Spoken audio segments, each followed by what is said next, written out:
Boa tarde a todos. Vamos começar mais uma vez uma aula de Biologia e Química usando a plataforma do Google Meet.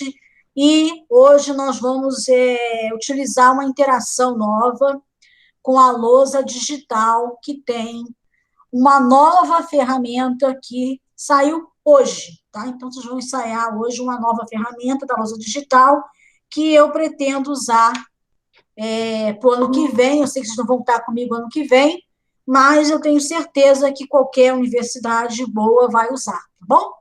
Então, vamos começar essa aula de hoje, começar o compartilhamento do material que nós vamos falar hoje.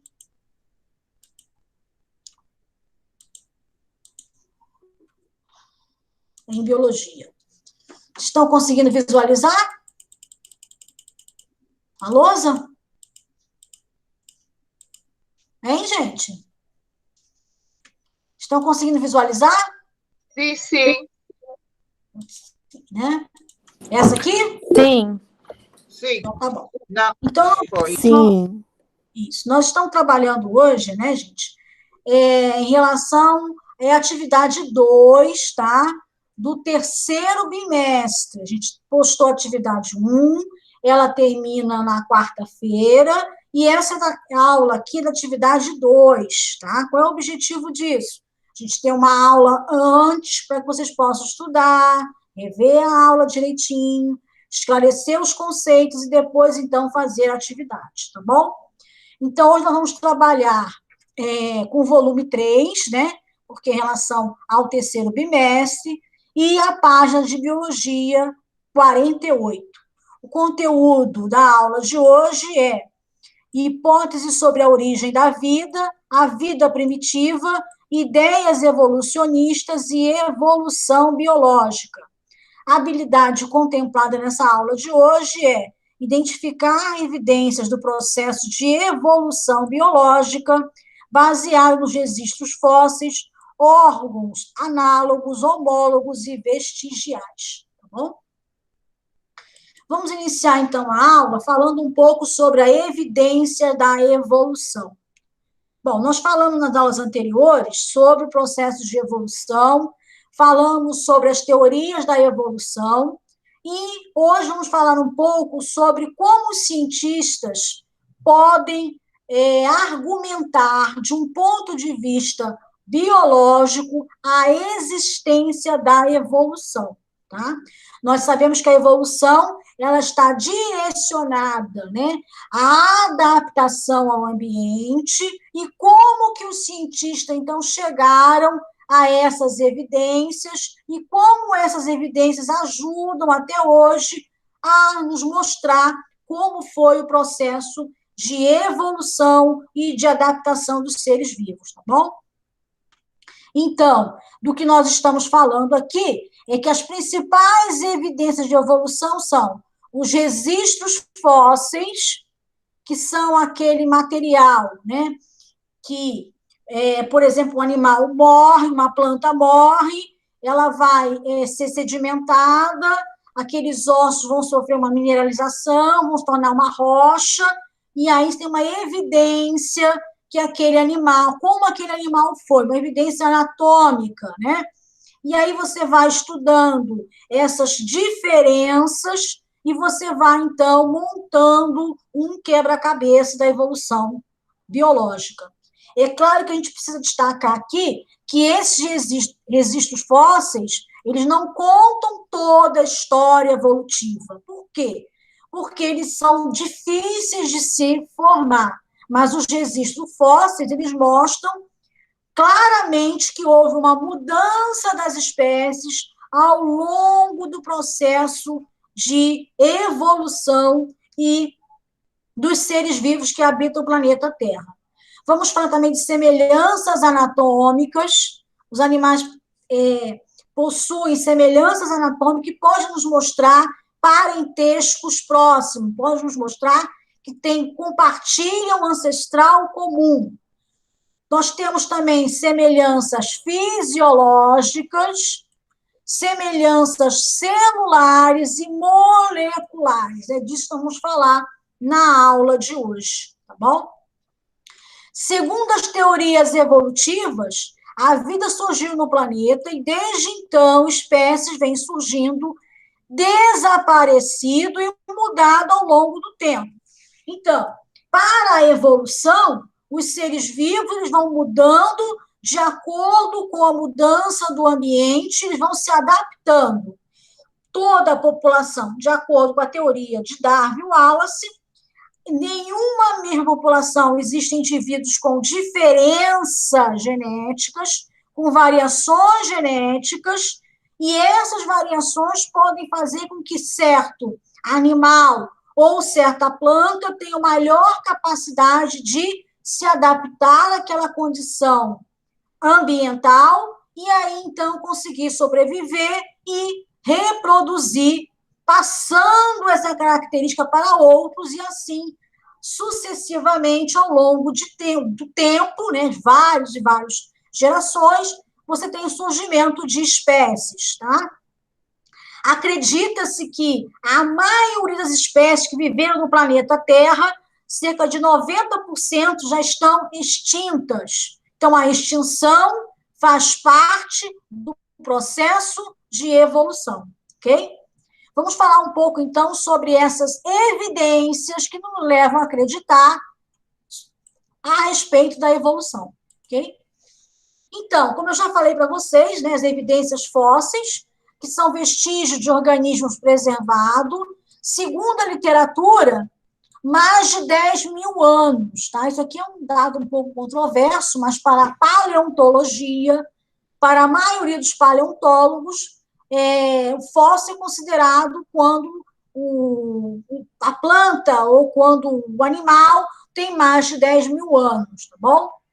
Até porque a formação do fóssil não é uma coisa tão fácil. Eles constituem de ossos que viraram, não são ossos, né? A gente virou rocha, marcas de dente, pegadas de animais. É importante as pegadas por quê?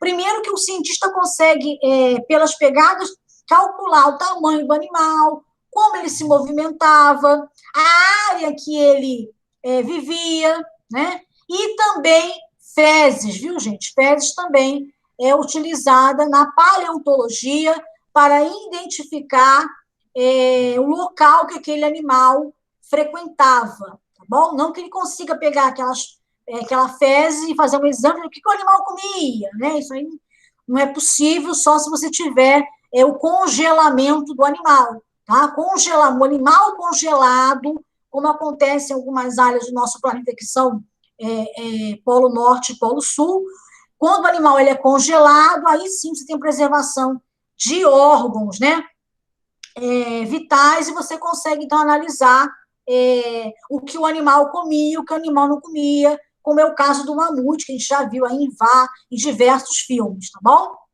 Mas os fósseis são considerados evidência da evolução. Por quê? Como eu já falei, esses fósseis permitem observar que os seres vivos que viveram no planeta Terra, né, tanto de planta, né, flora, como de animais, fauna, mudaram ao longo do tempo, tá? Analisando esse conjunto de fósseis, é possível ver que o planeta Terra que vivemos hoje é diferente biologicamente do planeta de 65 milhões de anos atrás. Por que eu posso dizer que o planeta que nós vivemos hoje ele é biologicamente diferente do planeta de 65 milhões de anos atrás, que foi o fim da era dos dinossauros? Um pouco sobre isso, falar fim, era dos dinossauros, é um pouco difícil de falar hoje e até errado. Então, vejam bem, o planeta Terra que nós conhecemos hoje, ele também não é igual do ponto de vista geológico, tá? Do planeta Terra de 65 milhões de anos atrás. Então, o ambiente também tem mudanças. O planeta Terra ele passa por ciclos, né? Ciclos de períodos mais quentes, períodos mais frios, ciclos de vulcanismo. A atividade vulcânica, às vezes, ela tem épocas que ela está mais acelerada, mudanças de clima, alterações de clima por diversos fatores. Então, o ambiente do planeta Terra, desde a sua formação de 4,5 bilhões de anos atrás, ele mudou ao longo do tempo, tá? Se o ambiente mudou, os seres vivos precisaram se adaptar a essa mudança, tá? Não é o ambiente que se adapta aos seres vivos, é o contrário. É os seres vivos que precisam se adaptar a esse ambiente. Para isso, eles vão usar o quê? Dessas variações dentro de uma população, variações genéticas dessa população, que vão permitir que alguns indivíduos daquela população consigam sobreviver àquela mudança ambiental. E aí vão levar essa característica e, ao longo do tempo, vão surgindo novas espécies. Por isso que eu falei, gente, dizer que há 65 milhões de anos atrás foi o final da era dos dinossauros, né, final da era do Cretáceo, com o impacto do cometa ou do asteroide. Hoje em dia, uma controvérsia muito grande se seria um cometa, se seria um asteroide, mas, enfim, na Península de Yucatán, no México, a gente não pode dizer isso com certeza. Por quê? Porque se você estuda os fósseis de dinossauro e você começa a comparar essa anatomia com as aves, você vai ver que alguns dinossauros que viveram no planeta Terra, tá? Existem evidências que eles são ancestrais de ave. Então, é o final da era dos dinossauros, uns 65 milhões de anos atrás. A paleontologia, hoje, a maioria dos cientistas já não concordam com isso. Por quê? As aves, claramente, são os descendentes de alguns, não todos, mas de alguns dinossauros. Tanto que você encontra fósseis de dinossauro com penas. Tá? Então, essa evidência, com penas, você vê, não é que você encontra a pena, né, gente? Você encontra lá o vestígio que aquele animal tinha pena, tá? Então, isso demonstra o quê? Que aqueles animais que viveram em 65 milhões de anos atrás precisaram se adaptar à mudança no ambiente. Que mudança foi essa? O impacto do asteroide na Península de Yucatán, que aconteceu há aproximadamente 65 milhões de anos e que levou a uma mudança climática muito grande, com o desaparecimento dos raios solares por um tempo muito considerável, né? Então, os mamíferos conseguiram sobreviver muito bem, porque eles viviam geralmente intocados, né? E animais de grande porte, como os grandes dinossauros, grandes herbívoros, pereceram, lógico, gente. Eles eram grandes demais, comiam muito e acabou a disponibilidade das plantas, que naquela época eram muito grandes também, muito fartas. Então, essas mudanças fizeram com que, hoje a gente enxerga que aqueles animais, eles sofreram modificações, né? Tiveram que se adaptar para conseguir sobreviver ao novo planeta Terra após o impacto, tá? Então, a gente vê aqui alguns exemplos, né, de fósseis que são evidências de um passado evolutivo dos seres vivos. Uma outra evidência é aquela que eu já falei para vocês também, anatômica e fisiológica.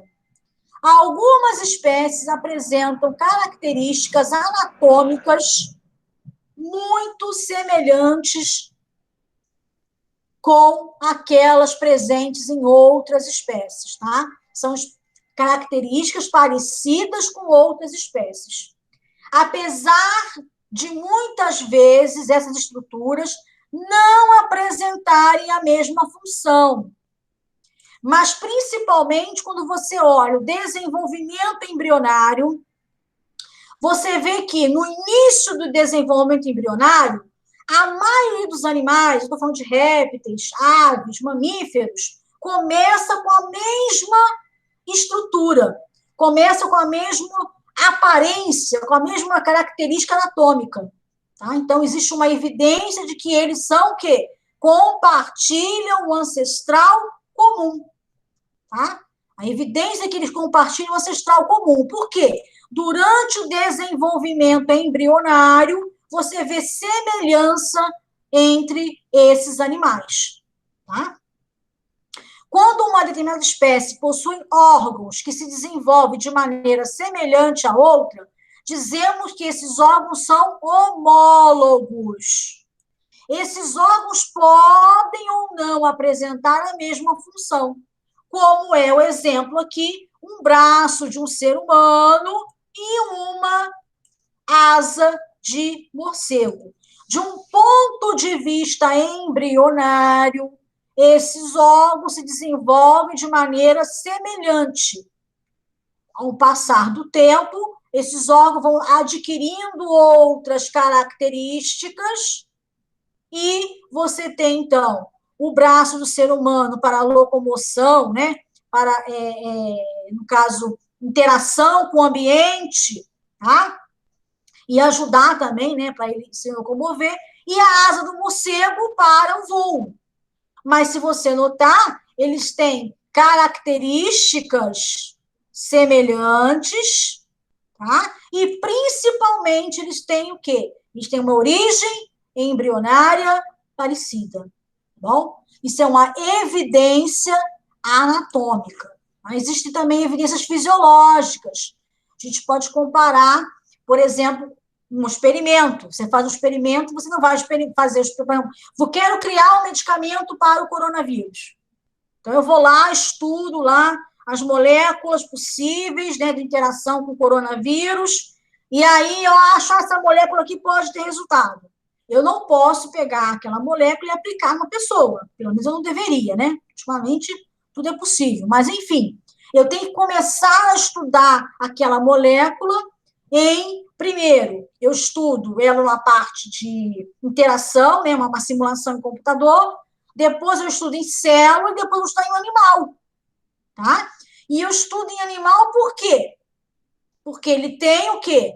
Uma evidência que a fisiologia dele é próxima à fisiologia do ser humano. Então, muitas vezes eu vou usar rato e camundongo para fazer um experimento com a minha droga que eu estou desenvolvendo. Por quê? Porque eles são animais que compartilham ancestral comum com o homem, de um ponto de vista biológico, está bem claro sobre isso, e eles apresentam características fisiológicas que são próximas ao homem, apesar do metabolismo do rato ser muito mais acelerado do que o nosso, tá? Mas você pode fazer experimento com drogas, por exemplo, e você pode retardar o metabolismo do rato quando você dá suco de uva para ele. É que a gente usa na experimentação, um atalho, vamos chamar assim, e aí você permite que a droga seja metabolizada de uma forma parecida com a do homem. Então, só depois que passa por esse experimento é que você vai, então, montar um protocolo para você poder, então, experimentar no homem, tá? Então, tem todas essas etapas, devem ser cumpridas, né, para que tenha segurança, e isso garante também a segurança da droga e a segurança da população também, tá? Então, você usa esse animal, por quê? Porque ele compartilha características fisiológicas próximas à espécie humana, que é o Homo sapiens sapiens. Isso também a gente pode exemplificar como uma evidência da evolução, tá? No entanto, gente, alguns órgãos possuem a mesma função. Existem órgãos que têm desenvolvimento embrionário diferente, mas que no fim vão ter a mesma função, tá? Diferente do que eu falei aqui, que eu tenho órgãos homólogos, quando eles têm a mesma origem embrionária. Nesse caso aqui, eu vou ter órgãos que são análogos. Eles têm desenvolvimento embrionário diferente, origem embrionária diferente, mas eles têm o quê, gente? Tem a mesma função, tá? Então, eles são órgãos análogos, que surgiram provavelmente uma forma de adaptação ao meio ambiente. Então, as asas da borboleta e as asas dos pássaros têm desenvolvimento embrionário totalmente diferente, mas a função é a mesma, ou seja, a função é permitir o voo, apesar de ter formas de voo também, com algumas diferenças, tá bom? Então, os órgãos, né, chamados análogos, são aqueles que vieram de desenvolvimentos embrionários diferentes, mas que apresentam o quê? A mesma função, sendo, então, uma evidência de uma forma de adaptação. Enquanto que os órgãos chamados de homólogos são aqueles que têm a mesma desenvolvimento embrionário, mas que podem apresentar ou não, né, a mesma função. No caso aqui, a gente colocou o braço do homem e a asa do morcego, tá bom? Ambos são evidências da evolução. Existem também alguns órgãos que são chamados de órgãos vestigiais, tá? Eles podem ser definidos como estruturas que são atrofiadas em algumas espécies porque possuem uma função pouco expressiva, mas são considerados evidências da evolução. O mais comum aí que a gente conhece é o apêndice secal, tá? Esse apêndice secal ele tá diminuindo ou desaparecendo na espécie humana. Existem muitas crianças que nascem hoje já sem esse apêndice. Mas, em coelhos e outros herbívoros, ele é muito desenvolvido, ele é bem desenvolvido. Por quê? Porque ele tem função principalmente para o sistema digestório dos animais, que são herbívoros. Tá? Então, esse órgão está desaparecendo, e aí que a gente falou na aula passada, né, gente? Não pode falar que Lamarck está muito errado, porque está perdendo o uso e o órgão lá, né, esse apêndice está desaparecendo. Opa, então não posso tanto falar que que Lamarck é totalmente errado. Não, tem alguma coisa de Lamarck que pode ter aí alguma evidência, né? Mas esse órgão vestigial mostra o quê? Que o ancestral comum dos coelhos e do homem tinha esse órgão. Mas, vamos lá, voltar lá ao caso de Lamarck. Como o homem não está mais usando, ele é pouco funcional, regrediu. Olha, isso aqui não é evidência de lei de uso e desuso? Então, não posso falar totalmente que Lamarck está totalmente errado, né, gente? Tá? Mas os coelhos que continuam usando esse órgão, muito bem, obrigado, né? Se não tiver esse órgão, eles morrem, ele continua sendo bem desenvolvido. Isso leva a crer, mais uma vez, que existia um ancestral comum a esses dois animais, né? A esses dois seres que compartilhavam o mesmo órgão. Isso também é uma evidência da evolução, tá bom? Bom, temos também evidências celulares e evidências bioquímicas também, tá? Se você analisar as células e a bioquímica dos organismos, é mostrado que existe uma semelhança muito grande entre os seres vivos, principalmente do ponto de vista bioquímico. Tanto é o fato que eu experimento um medicamento para o homem e eu experimento em um rato. Então, eu tenho uma semelhança bioquímica, senão como é que eu vou experimentar isso? Né? Se o metabolismo não tivesse nada a ver com o homem, eu estava fazendo um trabalho totalmente inútil, mas graças a Deus não, tá? Então, vejam, esse fato sugere o quê?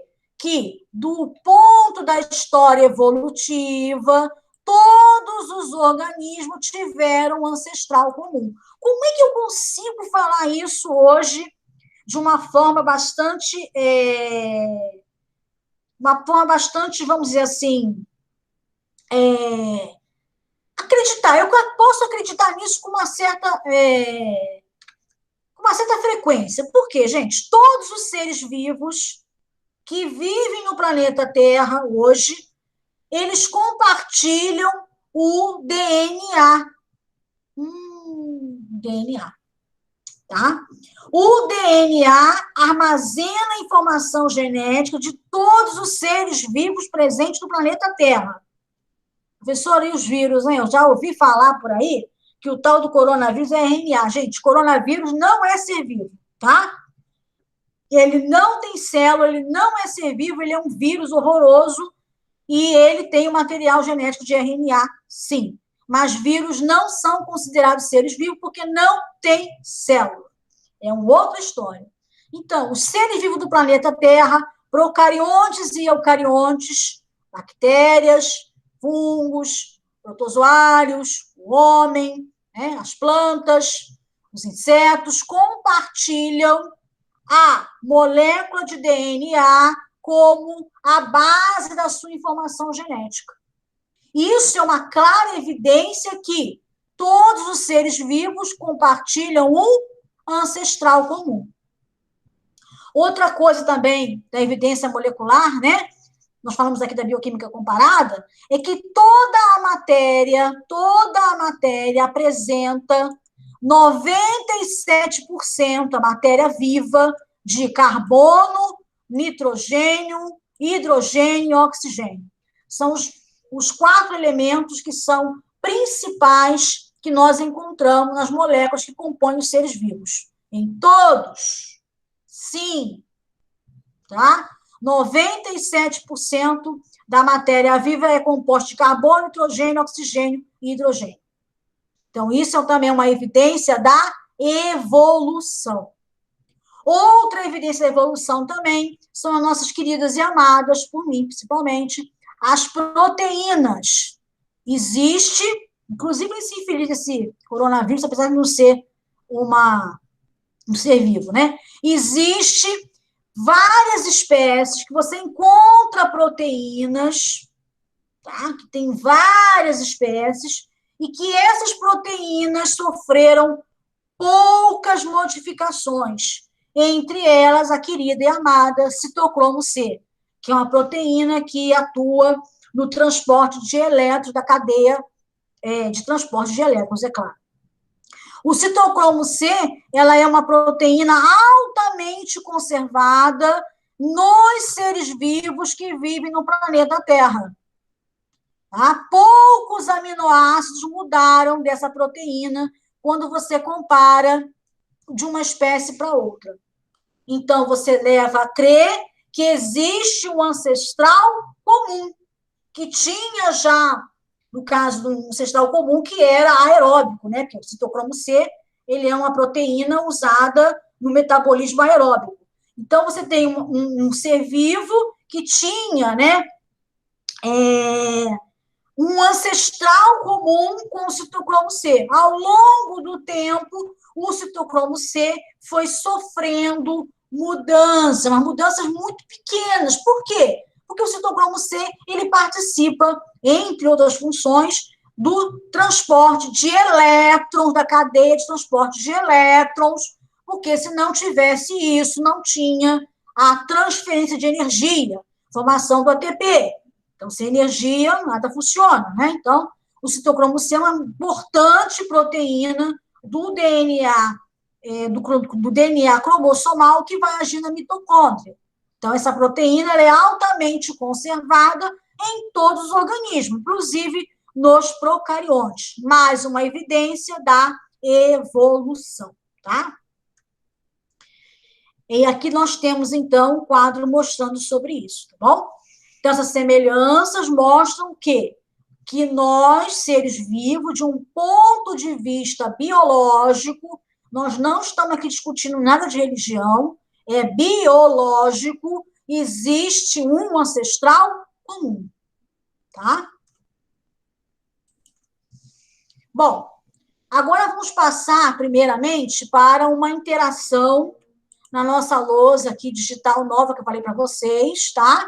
Com algumas perguntinhas para vocês poderem interagir. Vou mudar aqui a nossa interação, porque eu vou mudar de tela, tá bom?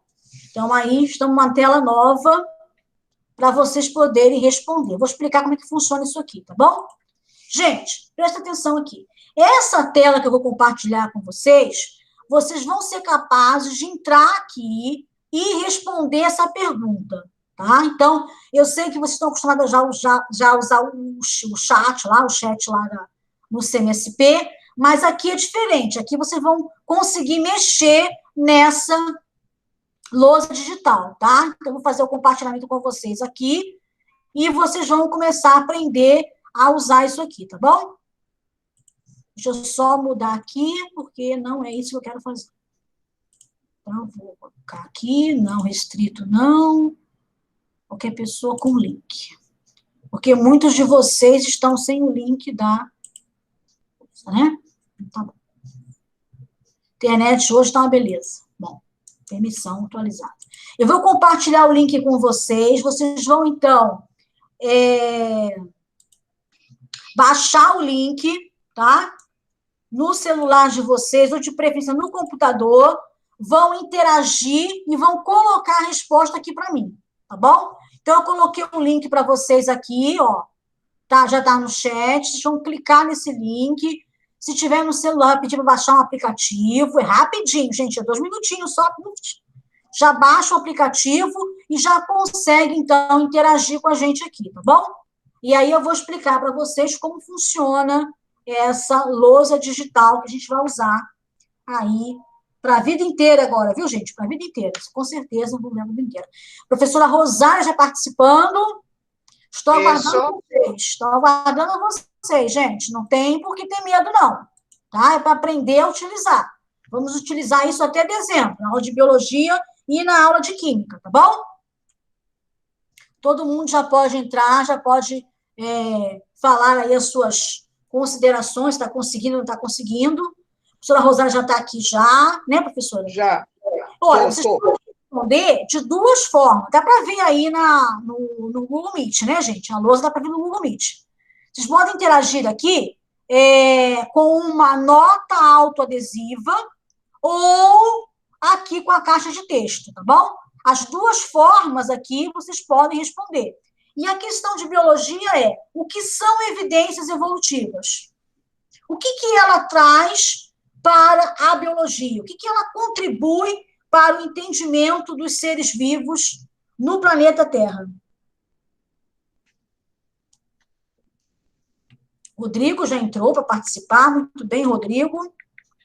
Olha, você pode utilizar, Rodrigo, tanto a caixa de texto, como você pode utilizar aqui a nota autoadesiva, tá? A caixa de texto, você já estiver utilizando o e-mail institucional.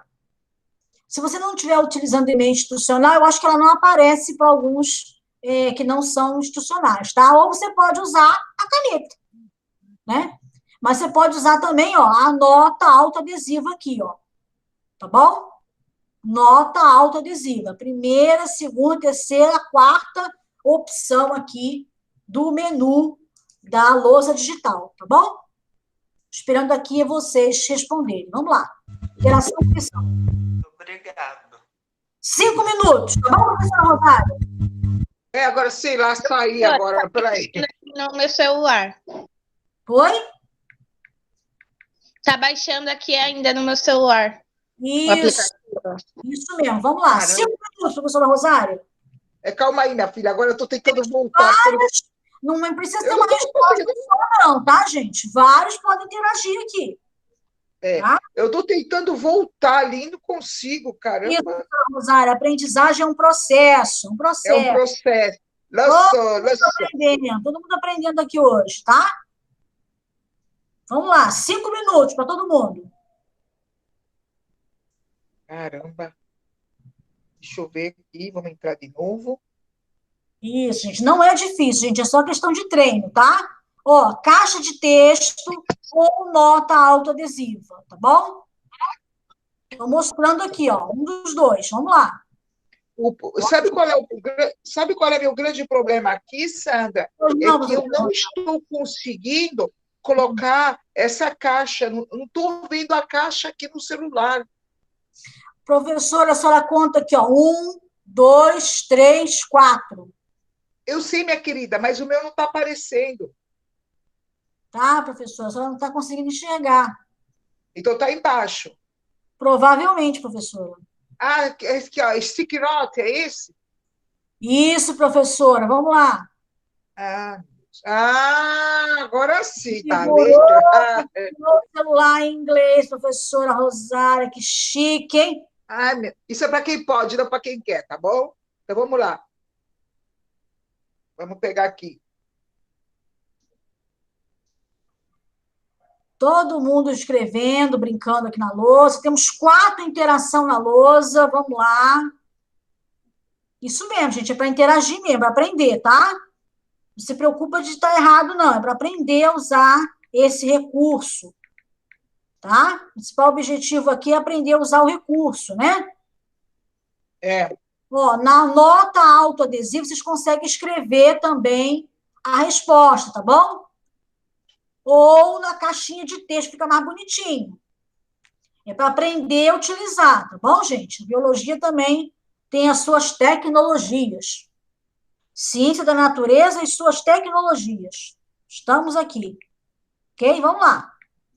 Ó, vou tentar baixar aqui no meu celular também. Meu celular não aguenta mais, gente, de tanto aplicativo. Mas vamos tentar.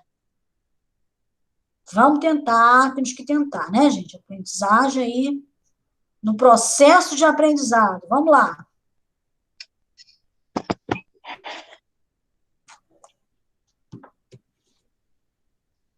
Isso aí. Entra de novo, professora. Vamos lá. Vou tentar mesmo. Diana, como é que está indo aí a situação? Você já está online, agora é hora de aprender a usar. Sim, professora, já me conectei, agora eu vou responder. Isso! Estou gostando de ver. Assim que faz. Vamos lá.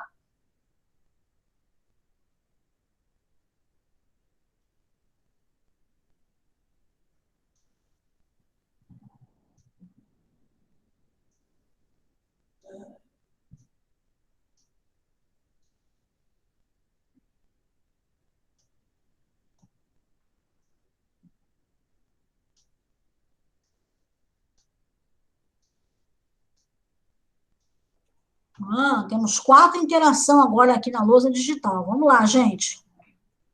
Estamos indo. Espera um pouquinho. Professora Rosária. Oi. Caiu de novo, professora Rosária. Caiu? Caiu? Rosária, sim. Mas eu estou te escutando.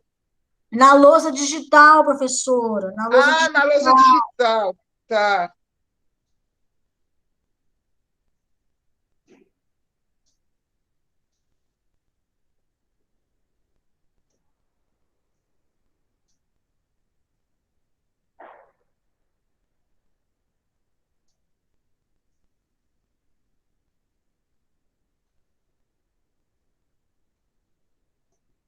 Isso, o Rodrigo está interagindo. Muito bem, Rodrigo, assim mesmo. Isso. Isso mesmo. Não se preocupe, não se preocupe em sair errado, não, tá, gente? É para testar, para aprender a escrever, tá bom?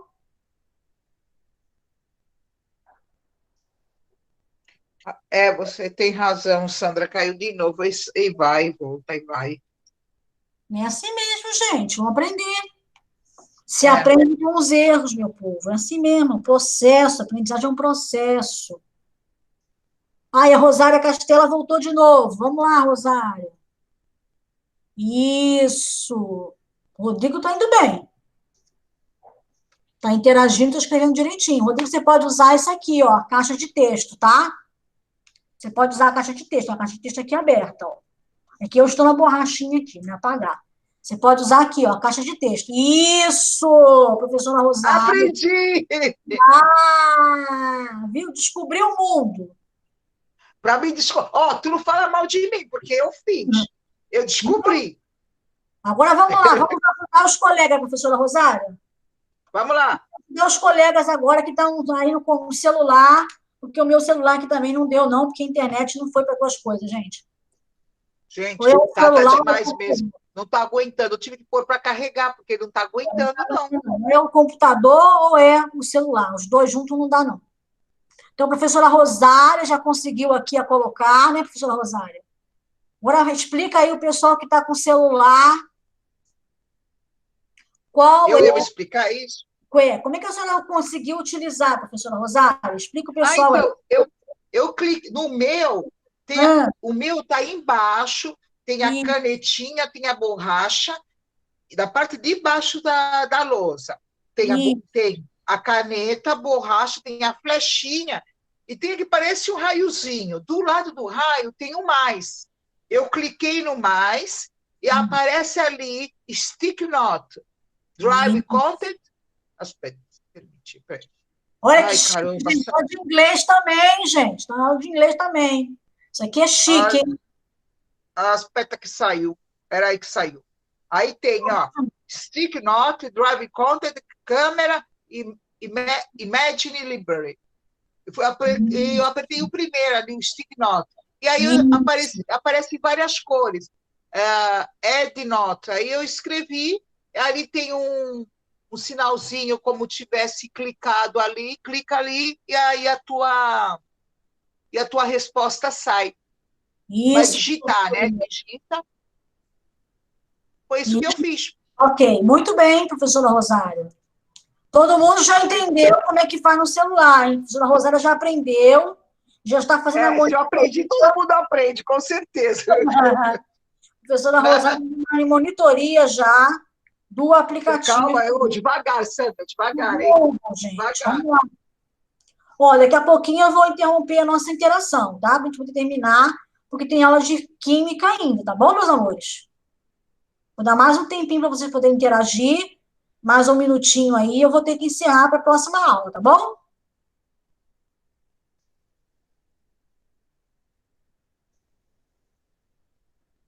Meu celular não consegue. Eu coloquei na segunda página. Ah, é? Vamos ver o que tem na segunda página, então. Vamos lá. Ah, você colocou na segunda página, isso mesmo. Ela colocou no meu. Ela colocou na parte de química. Não tem problema, Não não. tem problema. Não tem problema, filha. Não tem. Não, aqui, ó. A gente vai deixar. Ela transporta. Dá para transportar? Respondeu pelo 2.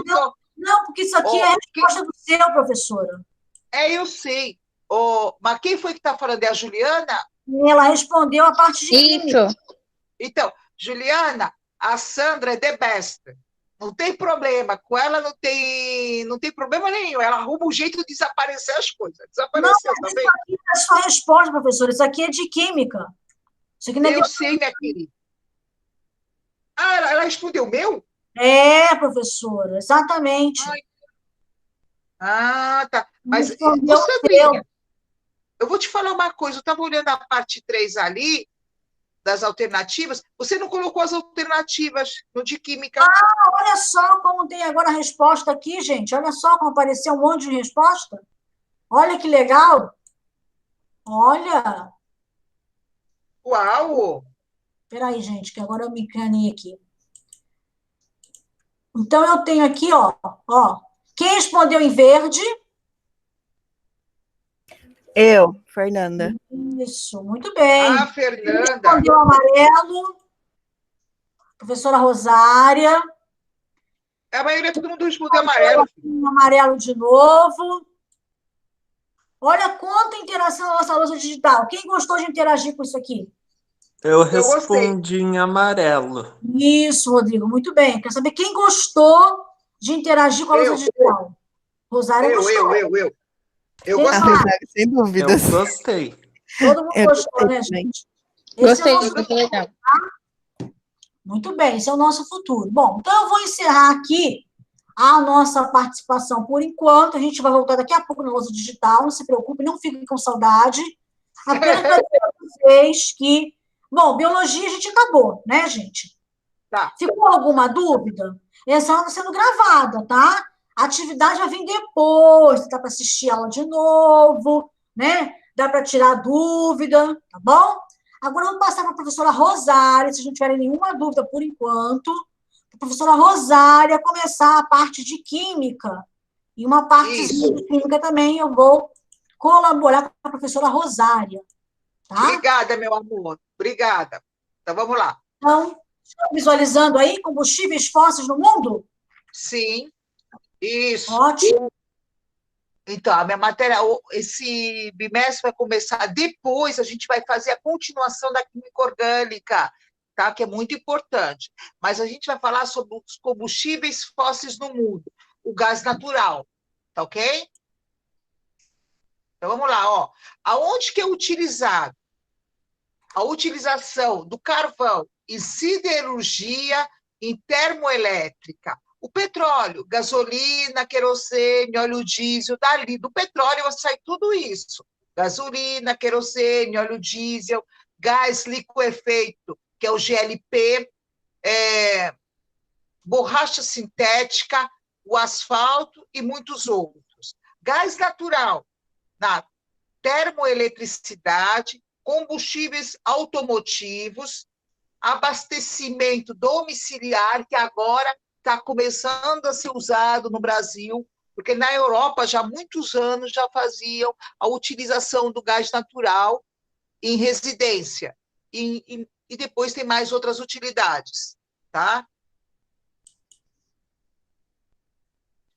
Quais são os tipos de fontes de energia renováveis e não renováveis, que podem ser primárias e secundárias? Olha lá, primárias e secundárias são os tipos de energias renováveis e não renováveis, ok? Então, combustíveis fósseis enquadram-se entre as não renováveis e dividem-se entre primárias e secundárias, enquanto o carvão mineral e o petróleo, eles são secundários. Aqui, ó, nesse esqueminha aqui dentro, carvão mineral mais ferro fundido, ele vai formar o aço, petróleo e o refino, que dá os derivados, tá?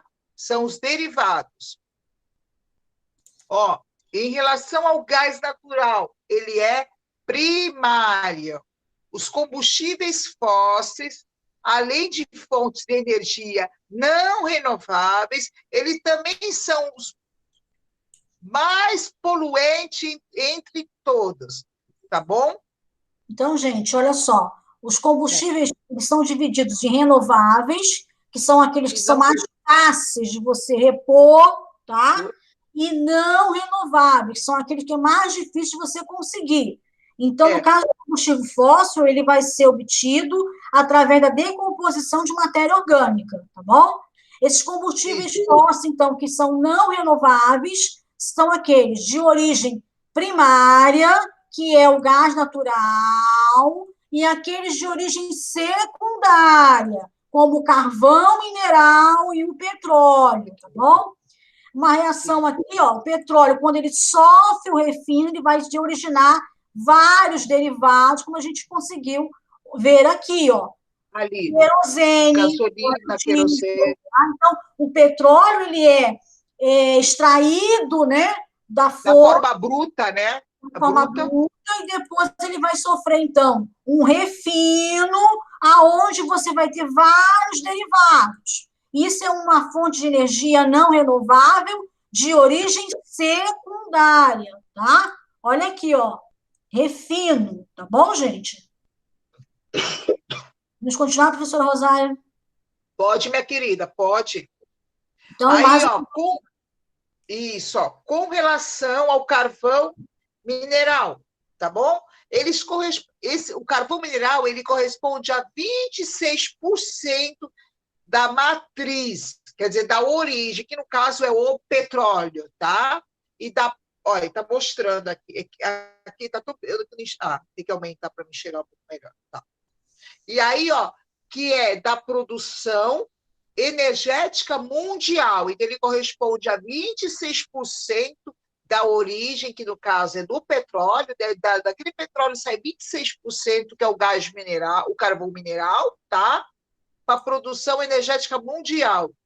Tá? Matéria-prima fundamental para a indústria de siderurgia, tá bom? Fonte de energia altamente usadas em países do hemisfério norte, termoeletricidade. Do hemisfério norte quer dizer Estados Unidos, Canadá, ok? Gente, então olha só. A professora Como? Rosária está conseguindo enxergar essa figura aqui, eu vou explicar para vocês, tá bom? Então, essa aqui é a oferta de energia primária no mundo, como ela é utilizada, e esse gráfico aqui é de 2007, tá bom? Então, vocês vejam, A maioria da energia que é utilizada no mundo, sim, tem fontes de petróleo. Isso aí a gente está incluindo também a questão do uso de carros, né? Do uso do diesel, tanto para também transportes, também o querosene de aviação e outros produtos de origem aí do petróleo, tá bom? O carvão, com 26%, então eu quero dizer o quê? Que as energias não renováveis são a maioria aqui, ó, petróleo, carvão, com 26%, e o gás natural, com 21%, tá? Então, você tem uma energia primária no mundo, a oferta, ainda muito ligada aos combustíveis não renováveis, como petróleo, 34%, né?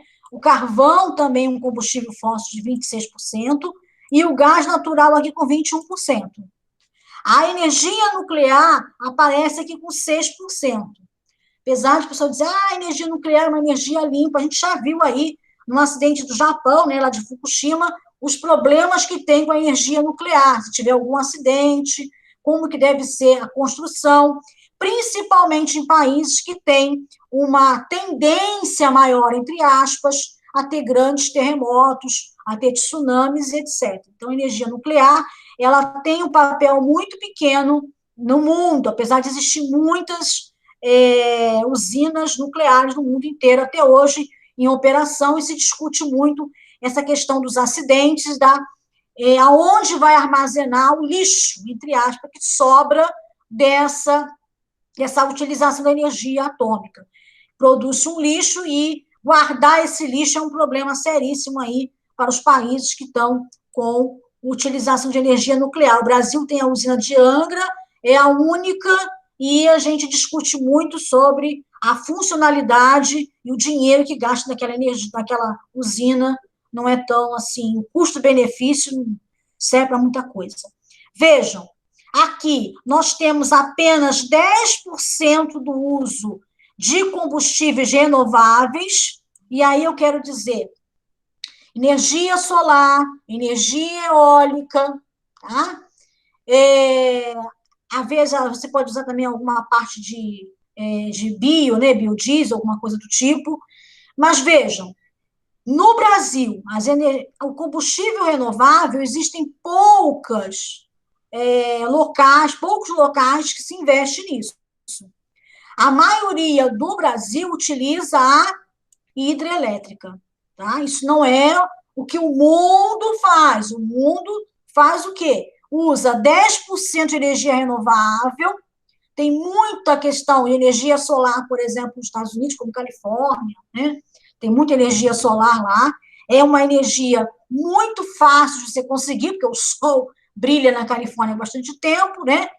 Mas é uma questão que requer tecnologia, requer investimento, requer manutenção.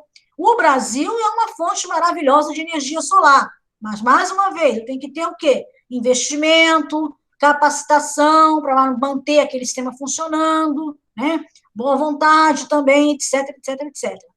Tá? Então, nós usamos a energia elétrica, mas não podemos deixar de dizer que a energia solar e a energia eólica seria muito importante para a matriz energética brasileira, que é diferente essa matriz energética mundial aqui, onde você tem uma significância aqui da hídrica muito pequena, né? E os combustíveis renováveis, principalmente a energia solar e a energia eólica com mais significância aqui. Energia eólica é muito nos países, por exemplo, escandinavos, né? Dinamarca tem muita usina eólica, tá bom? Elas não são poluentes, só que a questão é você manter aquele material funcionando, e também algumas pessoas não gostam daquele negócio lá, diminui a aparência, porque tem lugares que são turísticos, aquela coisa toda, e eles não gostam, tá? Mas é uma energia muito boa e acaba sendo barata depois que você instala e paga o custo, né, daquela estrutura toda, tá bom? Tanto é que lá no Nordeste existe muito disso, né? Sim, está se desenvolvendo bastante a energia eólica, né? E aqui apenas 1% de outras energias, como biodiesel, né? E outras aí que a gente vem desenvolvendo, tá? Só para a gente poder explicar esse gráfico aqui. Muito bom. Isso aí. Cadê agora? Deixa eu ver. Olha, quais são as principais produções mundiais? Quem são, né, no caso? Os maiores produtores, as maiores produções são da China, da Rússia e dos Estados Unidos, tá? Aí o tipo de formação geólica, processo de sedimentação orgânica de origem continental, era paleozoica. Então, aqui, ó, está mostrando... Na verdade, eu não estou enxergando direito. Eu vou mostrar aqui para ele, professora. Na verdade, os combustíveis fósseis são formados a partir do processo de sedimentação de matéria orgânica, ou seja, animais e plantas que morreram, com o longo do tempo, eles vão se sedimentando, como está mostrando aqui esse desenho, tá? E eles vão, então, formando o petróleo. Então, o petróleo, você consegue ele depois de muito tempo, milhões de anos de sedimentação dessa matéria orgânica em aumento de pressão, temperatura e profundidade aqui, tá, gente? Ó. Bom, no momento, as áreas que têm maiores concentrações de petróleo essas áreas aqui em verde mais escuro, tá bom? Destaque para a China, destaque para a Rússia, aqui do lado também, e destaque para os Estados Unidos e essa região aqui do Alasca. Essas regiões são as que mais têm, no momento, a produção do petróleo. São regiões onde você mais encontra petróleo. O Brasil também tem, né? Principalmente na bacia de Campos, na bacia aqui de Santos também, mas na bacia de Campos, onde você encontra a formação do pré-sal, que é uma reserva de petróleo, tá bom? Nós ainda dependemos muito dos combustíveis fósseis, principalmente o petróleo, para mover a economia e o nosso cotidiano, tá bom, gente? Então, essa aqui é a época que foi formado o petróleo, que a área era paleozoica. A gente vai falar um pouquinho sobre as eras geológicas em matérias da frente nossa de biologia, quando a gente for falar sobre a evolução a nível das eras que nós dividimos o planeta Terra, tá bom? Continuando. Aí, ó, agora o carro-chefe, né, o petróleo. Então, olha, matéria-prima reguladora de economia mundial dos séculos 20 e séculos 21. Nascimento e crescimento da indústria automobilística no início do século XX, que impulsiona a sua produção, né, com o aumento dos automóveis, aumento também da produção de petróleo. Desenvolvimento de tecnologias relacionadas à indústria química, também impulsionar a produção mundial do petróleo. Okay? Principal fonte de energia consumida atualmente, 34% do total. Então, grande parte sai dali, do petróleo. Formação geológica, processo, é aquilo que a Sandrinha explicou, né? Formação geológica, processo de sedimentação orgânica e de origem marinha e lacustre. Eras paleozoica e cenozoica, quaternária. Tá? Então, gente, é assim, o petróleo ele adquiriu uma grande importância econômica nos séculos 20 e 21, primeiro com o crescimento da indústria, da indústria automobilística também, mas principalmente do desenvolvimento da indústria química, que utiliza muitos derivados do petróleo em sua produção, tá bom? Então, por isso, a gente pode dizer que ainda nós temos uma fonte de energia muito significativa no petróleo, de 34% do total, como a gente viu aqui, ó, naquele gráfico que a gente mostrou, olha aqui, ó, 34% de petróleo. Então, quando você divide, né, a oferta de energia primária no mundo, você vê que os combustíveis fósseis são altamente significativos, dando uma ênfase muito grande ao petróleo aqui, com 34%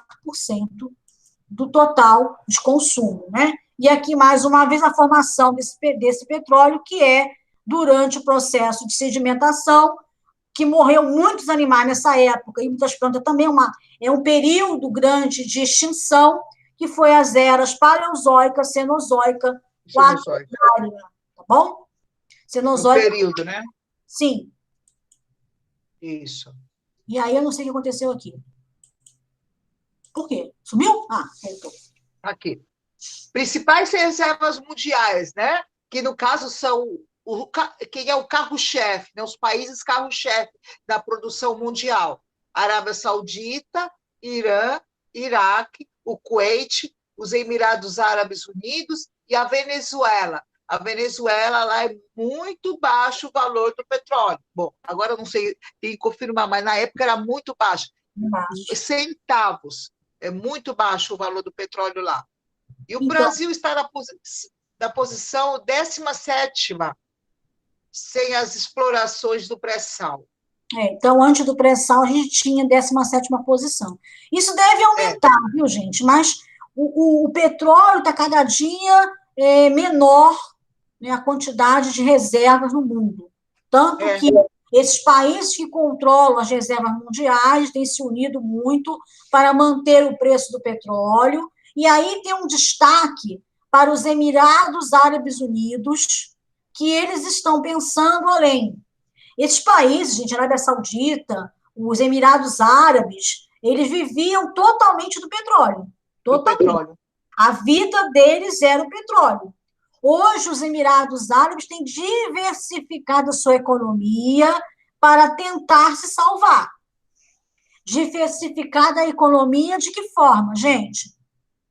No caso dos Emirados Árabes, principalmente investindo no turismo, tá?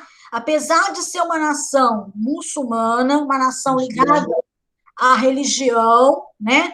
Ligada ao Islã, tá? Uma religião, é uma nação muçulmana ligada ao Islã. Ela é uma região onde tem duras leis, principalmente as mulheres, né, que não podem se abraçar, beijar homens na rua. O consumo de álcool é extremamente controlado. Existe um lugar adequado para consumir álcool nos Emirados Árabes, então, na Arábia Saudita, então, mais ainda.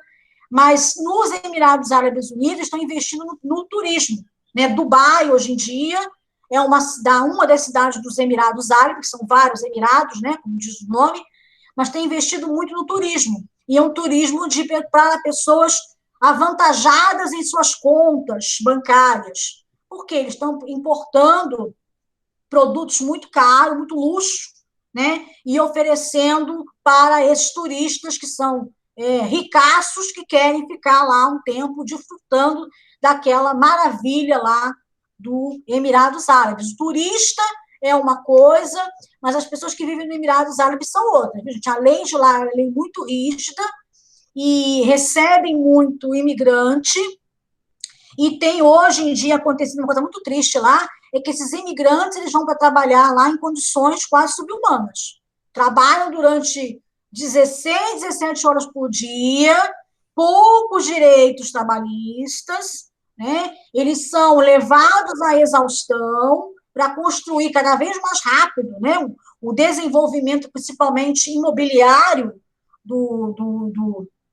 dessa região dos Emirados Árabes, né? Aí uma referência a Dubai, tem que ser feito tudo muito rápido, porque é um hotel inaugurado de hoje para amanhã. Então, eles importam muita mão de obra da China, da Índia, né? De outros lugares também, mão de obra não qualificada, e as pessoas são colocadas em situações difíceis de sobreviver.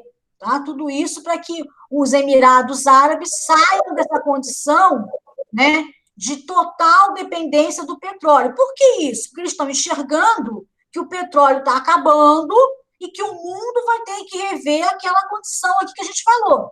Vamos ter que rever isso aqui, ó, tá? Porque não é possível mais depender 34% da energia consumida. Então, vai ter que mudar. Vai ter que mudar por quê, professora? Porque está poluindo muito o planeta? Não, porque vai acabar o petróleo. Vai acabar. Então, hoje você tem que investir. Tem muito investimento nos Estados Unidos, por exemplo, em carro híbrido. O que é carro híbrido? Ele é elétrico e gasolina. Tá? No Brasil, a gente usa o carro que não é híbrido, mas a gente chama que é o flex, né? Que é o álcool que é o etanol, né? O etanol e a gasolina. A gasolina. É uma alternativa? Sim. Mas eu posso usar um carro que seja né, somente a álcool, que use só o álcool? Não é muito, sabe? Não dá para partir do motor, a combustão não é boa. Então, a gente tem que... Seria um híbrido, energia elétrica e álcool. Precisa resolver a questão da combustão aí, do motor. Então, algumas coisas da engenharia aí, automobilística, né? Da engenharia precisa ser revista para conseguir isso. Mas é o caminho, gente, é o caminho. Carro movido a energia solar, carro movido totalmente à parte elétrica, seria uma melhora muito maior do que essa parte de híbrido, mas nós vamos ter que acabar, sim, com a dependência do petróleo. Por quê? Não dá para depender de uma coisa que está acabando. E isso é visível aí em todas as regiões do mundo, tá bom? Então, o petróleo no pós-guerra. O petróleo no pós-guerra. Então, olha o que aconteceu. Apesar da crise econômica trazida pelo conflito, os preços do petróleo mantiveram-se baixos. Porém, devido às enormes reservas disponíveis na época e a pequena frota de veículos. Esse pós-guerra aqui, gente, é após a Segunda Guerra Mundial, né? Com relação à Segunda Guerra Mundial, tá? Aí, em 1960, os países do Oriente Médio se juntaram e formaram a OPEP, que significa Organização dos Países Exportadores de Petróleo. Quer dizer, os tops dos tops, né? Que eram os Emirados Árabes, ai, meu Deus, aqui, gente, quem formou principalmente é a Arábia Saudita, o Irã, o Iraque não tem mais quase nada para fazer disso aqui, o Kuwait, o Emirados Árabes Unidos, eles formaram, e a Venezuela também, eles formaram uma organização para quê? Para manter o controle do preço. Porque se você libera muito petróleo, muito produto no mercado, o preço vai lá embaixo. Então, ele tem que controlar a quantidade de produto que ele coloca no mercado para que ele mantenha o preço. E aí mantenha também o alto lucro. Isso essa organização faz muito bem. Agora ela entrou em parafuso, porque essa pandemia, né? Pandemia sacudiu tudo, inclusive o petróleo, que foi lá no fundo do poço. Mas eles tentam controlar isso daqui. Muito bem, eu consigo controlar o lucro e eu consigo controlar a oferta do produto. Mas, espera aí, quando o produto acabar, eu controlo o quê? Nada. Por isso, mais uma vez, que os Emirados Árabes estão mudando a sua economia, porque ele precisa diversificar para não depender tanto do petróleo. E aí a gente vai pensar, bom, o Brasil está desenvolvendo aí o pré-sal, né, está começando aquela coisa toda, aquela discussão toda. O Brasil também precisa entrar nessa ideia de diminuir a sua necessidade de petróleo, que hoje no mundo é 34% da energia consumida. O Brasil também precisa mudar isso aí. Investindo em quê, gente? Em carros, né? Principalmente carros que sejam de outros fontes, como um carro elétrico. Mas não é só como carro elétrico. A indústria química precisa se refazer, porque a indústria química usa muito derivados de petróleo. Então, com a escassez do produto, os produtos derivados do petróleo na indústria química vão às alturas. Então, a indústria também precisa se refazer, pensar novas tecnologias, né? Novas coisas para poder resolver essa questão do petróleo, que é muito preocupante para o futuro aí do mundo. Tá bom, gente? 73. Olha, em 73, o primeiro choque do petróleo foi a permanência das tropas israelenses na Cisjordânia, com a faixa de Gaza desde 1967, que considerou a Guerra dos 6 Dias. Provoca uma nova guerra, o Yom Kippur. Kippur, que foi vencida por Israel e seus aliados. Então, teve um primeiro choque do petróleo em 73, né, gente? Depois teve essa guerra aí. Essa guerra de 73, ela foi deflagrada, guerra não, né, gente? Choque do petróleo. Porque houve a guerra do petróleo, né? tropa de Israel na Cisjordânia e na faixa de Gaza. Você sabe que a fundação do Estado de Israel foi depois da Segunda Guerra Mundial, em que principalmente a Inglaterra, né, concedeu aos judeus uma terra que era dos seus ancestrais, e eles foram morar nessa terra, só que já existia pessoas lá, e aí começou toda essa confusão. Essa guerra aconteceu num dia que, para os israelenses, é um dia muito importante, né, que ela é vencida por Israel nessa guerra de 6 dias. Por quê? Porque essa festa do Yom Kippur é o dia do perdão. Então, é um dos calendários mais importantes para o povo de Israel. Então, nessa época, do ponto de vista israelense, é claro, ele consegue, então, vencer, permanecer na terra dos seus ancestrais. Tá? Só que essa vitória, né, concedida nessa guerra dos 6 dias, ela vai ter uma importância muito grande para a relação dos Estados Unidos com os países árabes, tá? Porque os países árabes, através daquela organização que eles criaram lá, né, que vocês já viram aqui, a organização dos produtores, né, dos países exportadores, vai gerar uma grande guerra, vamos chamar assim, entre aspas, né, uma grande confusão entre os aliados de Israel, que são dos Estados Unidos, com aqueles países árabes. E até hoje existe muita confusão entre eles aí, inclusive por causa disso, agora, graças a Deus, a gente tem uma aliança de Israel com a Arábia Saudita, que parece que vai resolver essa questão um pouco mais com essa questão do petróleo, também das relações econômicas e sociais com esses dois países, tá? Então, nessa época, nessa guerra, começou a surgir essa disputa, né? Israel, Estados Unidos versus os países árabes.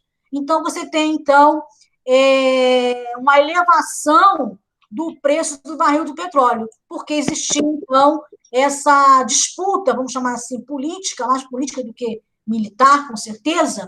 Então, isso vai levar a uma crise econômica, porque o petróleo vai subir muito. Isso é um reflexo também no Brasil, muito importante, tá bom? Isso também acontece em 79, uma outra confusão aqui, graças à Revolução do Irã, iraniana, né, que tornou o país totalmente diferente de um ponto de vista político. Isso também leva a uma outra crise mundial do petróleo, também levando ao aumento do combustível. Quando acontece isso, os países árabes seguram, né, gente, a oferta para conseguir mais lucro, tá bom? Rosário? Oi, pode mudar aí. Oi? Agora isso. O gás natural, professora Rosário, agora é com a senhora. Isso, pode deixar. Falando sobre o gás natural, como a Sandrinha tinha mostrado ali no gráfico, ele corresponde a 26% da matriz energética mundial. No caso, quem? O petróleo. Do petróleo sai o gás natural. Ele é uma matéria-prima fundamental na produção da energia termoelétrica. Destaca-se por ser mais limpa que o carvão e o petróleo, porém com difícil obtenção. Tá? O processo é mais longo, um pouco mais difícil. As maiores reservas mundiais estão localizados na Rússia, no Irã, no Catar, no Emirados Árabes Unidos, na Arábia Saudita e nos Estados Unidos. Ok? Pode passar, professora? Pode passar. Ó, aí está mostrando. Ó, tudo em vermelho aí, ó. Maiores reservas mundiais de gás natural. Tá?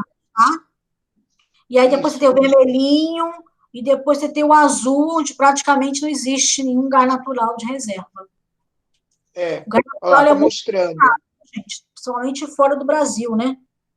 Na Europa se usa muito gás natural porque ele é, teoricamente, barato, né? E também ele é uma fonte de energia. Energia. Para o uso doméstico, como a professora falou, e até a minha casa da Itália era a gás.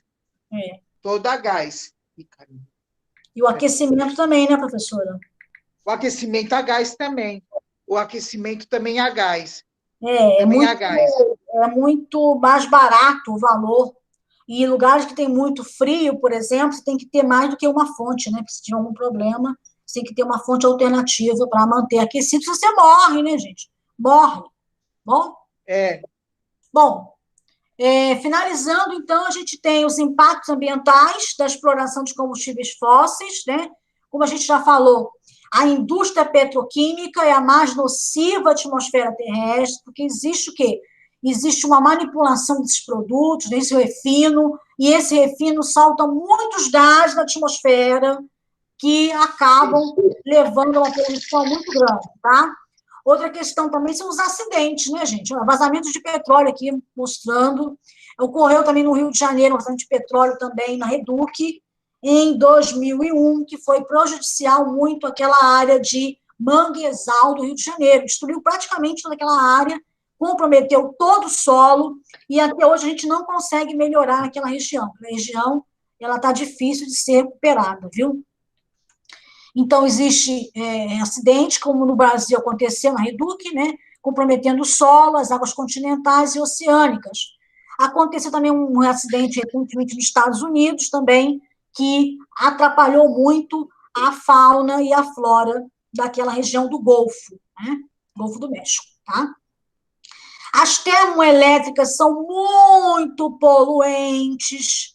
Infelizmente, o Brasil usa a termoelétrica quando precisa, quando há indisponibilidade de água, gente, quando tem seca, né? As usinas hidrelétricas diminuem muito os seus reservatórios, e aí o governo brasileiro aciona as termoelétricas e aciona também a sua conta de energia elétrica, que passa para a bandeira vermelha, e você passa a pagar mais pela disponibilidade de energia, tá bom? É verdade. Parou de chover, querido, a sua conta está vermelha. Às vezes nem parou de chover aqui no Guarujá. Aqui está chovendo horrores, né?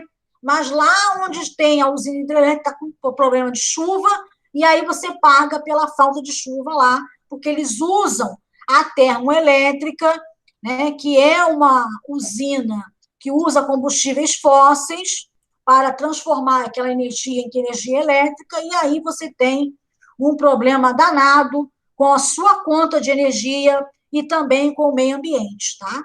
Então, é preciso buscar energias renováveis, gente. Por quê? Principalmente os combustíveis fósseis estão em declínio. Daqui a alguns anos você não vai achar combustível fóssil mais nenhum, principalmente o petróleo, né, gente? O petróleo está acabando, gás natural ainda tem um pouco mais, mas o petróleo está acabando literalmente, tá? E aí depois faz o quê? Tem que se reinventar, né, gente? Tem que se reinventar, porque senão você não consegue, tá? Tem que atender a demanda energética mundial hoje é muito grande, cada dia mais com o desenvolvimento da tecnologia, das indústrias, precisa de mais ainda demanda energética. E o mundo precisa pensar nisso, porque o petróleo está acabando e não vai conseguir repor essa demanda energética, tá? Então, isso aí fica para vocês pensarem como futuros profissionais dessa área, eu espero, como engenharia, né? E a parte ambiental também. Então, os dois impactos principais, que todo mundo já ouviu falar, que é o efeito estufa, né? Que é o aquecimento global. Lógico, gente, que existe. O efeito estufa ele é maravilhoso para a Terra. Se não fosse o efeito estufa, os seres vivos não estariam dessa forma que estamos hoje, porque ele ajuda a manter o calor quando o sol, né, estamos na parte da noite. O que o homem tem feito é o quê? Aumentar esse efeito estufa, deixar a Terra mais quente. E aí você sabe todo o problema do aumento do efeito estufa, que é a mudança climática. Esse sistema a gente percebeu aí, né, gente? Tornado na Santa Catarina, de novo. O povo ficou louco lá, porque o vento era uma coisa horrorosa. Tem gente que nunca viu aquilo na vida, né? Ficou apavorado. achando que Deus os livre guarde até o fim do mundo, porque eles nunca viram um vento tão grande na vida deles. E isso é causa do efeito estufa. Mudança climática. A corrente do Brasil está diminuindo. Existe muito derretimento de gelo. Está diminuindo essa relação, né, de água mais salgada e menos salgada no nosso oceano. E isso regula as correntes do nosso planeta. Se a gente desregular essas correntes, vamos ter problema seríssimo no clima do mundo inteiro. E aí vamos ter problema, assim, econômico grave. Vamos prestar atenção nisso também. E a chuva ácida, né, gente? Que fica um monte de poluente lá em cima, forma chuva, opa, chuva carrega os poluentes para baixo também. E isso atrapalha a agricultura, atrapalha toda a nossa questão ambiental, influencia nas florestas, etc, etc, etc. Tá bom? É preciso, então, pensar em alternativas para a nossa energia. É preciso pensar que os combustíveis fósseis vão acabar e nós temos que pensar em alternativas. Principalmente vocês que vão estar aí mais à frente no mercado de trabalho daqui a alguns meses, tá bom? Bom, meus amores, ficamos por aqui agora. Tem uma interação aqui, né, professora? Isso. Estão vendo aí comigo? Estão vendo aí agora? Então, a tela já respondeu, ó. Já respondido, né, gente? Qual é o impacto dos combustíveis fósseis na sociedade? Ela colocou aqui que o impacto, eles são muito importantes, podem ser queimados, oxidados em dióxido de carbono e água, né? Quando a combustão é total, nem sempre a combustão é total, tá? Isso. E produzem muita quantidade de energia por unidade de peso. Só que acontece que nem sempre eles são... a combustão é total, né? Nem sempre a combustão é total. Além de liberar o dióxido de carbono, libera também o monóxido de carbono. E aí, de carbono. a vida... Tá? Então, eles conseguem transformar a energia de uma forma bastante eficiente, né? Mas eles são muito prejudicial para o organismo, para os sistemas biológicos e também para o meio ambiente em geral, tá bom?